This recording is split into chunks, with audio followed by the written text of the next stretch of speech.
want to highlight for folks who may not know that when we were in the midst of a potential eviction from our motels in the middle of winter of people who were experiencing homelessness during the pandemic, the governor used the excuse that the motels no longer wanted to house people. And Addie worked to reach out with probably a lot of other amazing young people to motel owners across the state and found over 50 who were willing to sign their names to a letter saying that's dead wrong. And so the power of an individual like Addie should not be lost on folks. And I just want to applaud you.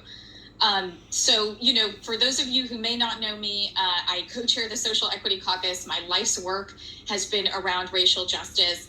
I want to go back to the exact questions because sometimes I can go, in a million different directions, but I'll start with the school to prison pipeline.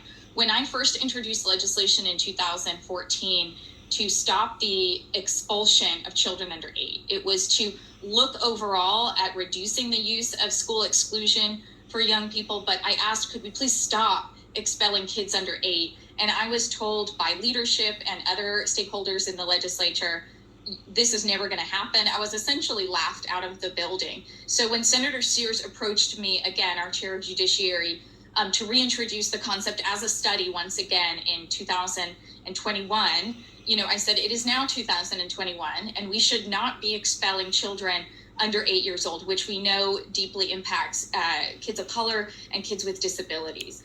And, Senator Sears said, okay, that makes sense to me. So we reintroduced the bill, not expelling kids under 8, and our House and Senate Education Committee said, why are we suspending kids under 8? And so, there was a sea change, and I often say it took a predator in the White House and a Black man being killed for 9.5 minutes and having that rebroadcast over and over on national television for us to wake up to these realities and think about racial justice as an imperative for all of us. And it can't take those same things again for us to stay engaged in this conversation and make sure that we think about those who are otherwise most marginalized and most left behind. I just got up on the Senate floor and was the lone no vote to not water down the bill to end qualified immunity, because I know what it's like to be arrested at the age of 13 by the LAPD and be asked, are you Mexican? Are you sure you're not Mexican? And then have my humanity stolen by being handcuffed to a bench for most of the night without anyone calling my parents or an attorney. This is what young kids of color face, and it's not just by the LAPD. We know that in Chittenden County, young Black men make up 2.5% of the county's population, and 25% of those charged as youthful offenders. 10 times their representation in the population. So thank you, Addie, for all of your work, and I hope these kinds of figures will sink in for people, and I hope you will demand change so that we can be a more welcoming and safe state for everyone.